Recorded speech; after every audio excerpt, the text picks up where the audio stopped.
हेल्वोलार्ड जेलिंस की अभिक्रिया। इस अभिक्रिया में क्या होता है, ये कार्बोक्सिलिक अम्लों में होती है और कार्बोक्सिलिक अम्ल भी हमको ऐसा चाहिए जिसमें अल्फा हाइड्रोजन हो, वही कार्बोक्सिलिक अम्ल हेल्वोलार्ड जेलिंस की अभिक्रिया देता है। ठीक है, क्या होता है इसमें कि कार्बोक्सिलिक अम्ल जो होता है वो लाल फास्फोरस की अल्प मात्रा में हम अगर उसकी अभिक्रिया क्लोरीन या ब्रोमीन से करवा देते हैं तो अल्फा हेलो कार्बोक्सिलिक अम्ल हमको प्राप्त हो जाता है। ठीक है, हेलोजन से इसकी क्रिया होती है, क्लोरीन ब्रोमीन इनसे अगर हम क्रिया कराएंगे तो अल्फा हेलो कार्बोक्सिलिक अम्ल प्राप्त होगा। बस इसी को हम हेल्वोलार्ड जेलिंस की अभिक्रिया कहते हैं। परिभाषा यहाँ से नोट कर लें। जिन कार्बोक्सिलिक अम्लों में अल्फा हाइड्रोजन होता है वे लाल फास्फोरस की अल्प मात्रा में क्लोरीन या ब्रोमीन से क्रिया करके अल्फा हेलो कार्बोक्सिलिक अम्ल बनाते हैं। इसे हम हेल्वोलार्ड जेलिंस की अभिक्रिया कहते हैं। यदि हम क्लोरीन से कराएंगे तो अल्फा क्लोरो कार्बोक्सिलिक अम्ल प्राप्त हो जाएगा और ब्रोमीन से अभिक्रिया कराएंगे तो अल्फा ब्रोमो कार्बोक्सिलिक अम्ल प्राप्त होता जाएगा। तो होता कैसे है, चलो एक कार्बोक्सिलिक अम्ल लिख लेते हैं जिसमें अल्फा हाइड्रोजन हो। तो हमने लिख दिया CH3 COOH, ये हमारा फंक्शनल ग्रुप है COOH।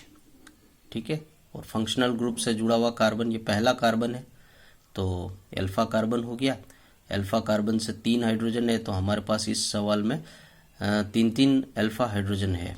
तो हमारी शर्त यही है कि अल्फा हाइड्रोजन होना चाहिए कार्बोक्सिलिक अम्ल में। लिखा हुआ है जिन कार्बोक्सिलिक अम्लों में अल्फा हाइड्रोजन होता है, तो यहाँ पे अल्फा हाइड्रोजन है तो ये हेल्वोलार्ड जेलिंस की अभिक्रिया देगा। इसकी अभिक्रिया हमको करानी है, देखो इसको थोड़ा इसमें यहाँ लिखता हूँ CH3 COOH। यस, इसकी अभिक्रिया हम करा देंगे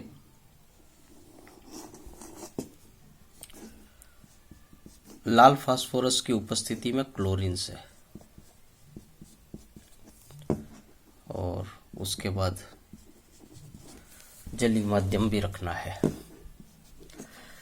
तो क्या बनेगा, तो आप ध्यान से देखो, इसको मैं समझाने के लिए अलग से लिख रहा हूं CH3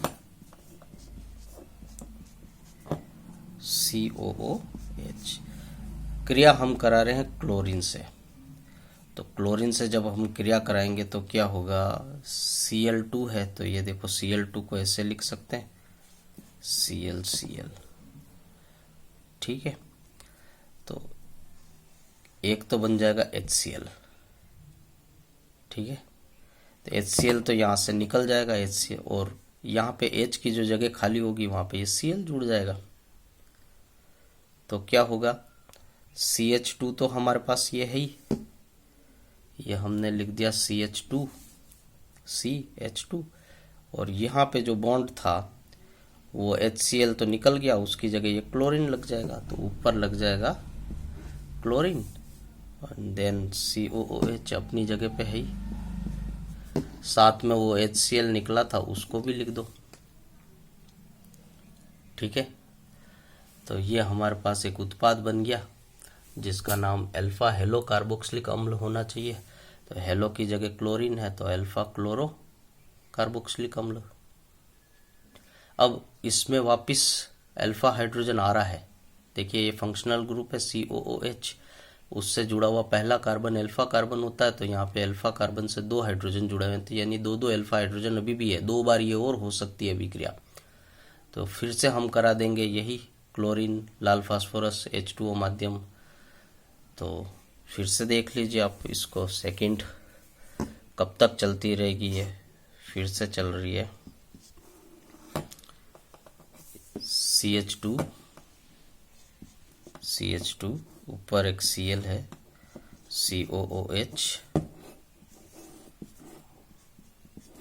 ये क्लोरीन से कराई हमने, ब्रोमीन से भी करा सकते हो, दोनों चीजें हैं, जलीय माध्यम में होगा। बस तो याद रखिए आप तो कि एक हाइड्रोजन आपको हटाना है और उसकी जगह एक क्लोरीन लिखना है। 3 हाइड्रोजन थे देखिए ऊपर पहले, तो हमने नेक्स्ट लाइन में 2 हाइड्रोजन लिखे और तीसरा हाइड्रोजन की जगह क्लोरीन लिखी है, एक HCl बाहर निकाल दिया। अब हमारे पास 2 हाइड्रोजन है तो हम 1 हाइड्रोजन लिखेंगे और क्लोरीन 2 लिखेंगे। तो ये 1 हाइड्रोजन लिख दिया क्योंकि ये दूसरा हाइड्रोजन तो क्लोरीन के साथ गया। एक क्लोरीन हमारी यहाँ बची है, एक क्लोरीन हमारी यहाँ बची है और COOH। कार्बन के चारों बॉन्ड कंप्लीट हो जाने चाहिए। 2 क्लोरीन के साथ बन गया, एक कार्बोक्सिलिक फंक्शनल ग्रुप के साथ बन गया, एक हाइड्रोजन के साथ बन गया, बराबर है, और एक HCl बाहर निकल गया। ठीक है, अब यहाँ पे क्लोरीन 2 हो गई तो अल्फा डाइक्लोरो हो जाएगा कार्बोक्सिलिक अम्ल। ये अल्फा कार्बन पे डाइक्लोरो लग रहा है और कार्बोक्सिलिक अम्ल है। फिर एक हाइड्रोजन फिर से है हमारे पास, तो ये अभिक्रिया एक बार और हो सकती है, एक बार और कर ही देते हैं इसको।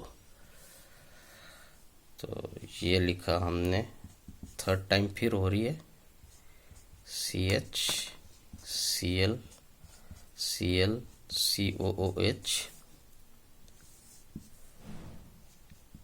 क्लोरीन से अभिक्रिया लाल फास्फोरस की अल्प मात्रा जलीय माध्यम। चलिए, क्लोरीन के 2 परमाणु हैं, एक तो हाइड्रोजन को लेके HCl बनाएगा, दूसरा इस हाइड्रोजन की जगह पे आ जाएगा। तो क्लोरीन के साथ 3 कार्बन के साथ 3 क्लोरीन हो गई। ठीक है, हाइड्रोजन एक क्लोरीन के साथ चला गया है, डायरेक्ट COOH आ जाएगा और HCl फिर से हमारे को प्राप्त हो जाएगा। ठीक है, तो ये हो जाएगा अल्फा ट्राइक्लोरो कार्बोक्सिलिक अम्ल CCl3 COOH। तो इस अभिक्रिया को हम कहते हैं हेल्वोलार्ड जेलिंस्की अभिक्रिया, हेल्वोलार्ड जेलिंस्की अभिक्रिया। अच्छा, चलिए बताइए कि इसमें हेल्वोलार्ड जेलिंस्की अभिक्रिया होगी क्या नहीं? C2H5COOH होगी, क्योंकि ये फंक्शनल ग्रुप है, फंक्शनल ग्रुप से जुड़ा हुआ कार्बन अल्फा कार्बन है, तो यहाँ पे हो सकती है अल्फा कार्बन से अल्फा हाइड्रोजन। C2H5 को हम ऐसे भी लिख सकते हैं CH3CH2COOH। तो इसको ज़्यादा, ये आपको यहाँ पे ज़्यादा समझ में आएगा। ये आपका अल्फा कार्बन हो गया, तो 2 अल्फा हाइड्रोजन आपको दिख रहे हैं, तो इसमें होगी हेल्वोलार्ड जेलिंस्की अभिक्रिया हो जाएगी। अच्छा, HCOOH, इसको चेक कीजिए। तो COOH ये तो आपका फंक्शनल ग्रुप है और फंक्शनल ग्रुप से कोई कार्बन जुड़ा हुआ नहीं है। अब यहाँ हाइड्रोजन जुड़ा हुआ है, इसको आप अल्फा हाइड्रोजन नहीं कह सकते हो क्योंकि ये कार्बन पे नहीं है। अल्फा हाइड्रोजन हमेशा वो होगा जो अल्फा कार्बन पे हो, केवल हाइड्रोजन है तो वो अल्फा हाइड्रोजन नहीं है। तो HCOOH में हेल्वोलार्ड जेलिंस्की अभिक्रिया नहीं होती है। कभी पूछ लें कि HCOOH, ठीक है, ये हेल्वोलार्ड जेलिंस्की अभिक्रिया दर्शाता है या नहीं दर्शाता है, तो मना कर देना, नहीं दर्शाता है। क्यों नहीं दर्शाता है? क्योंकि इसमें अल्फा हाइड्रोजन नहीं होता है। ठीक है, धन्यवाद।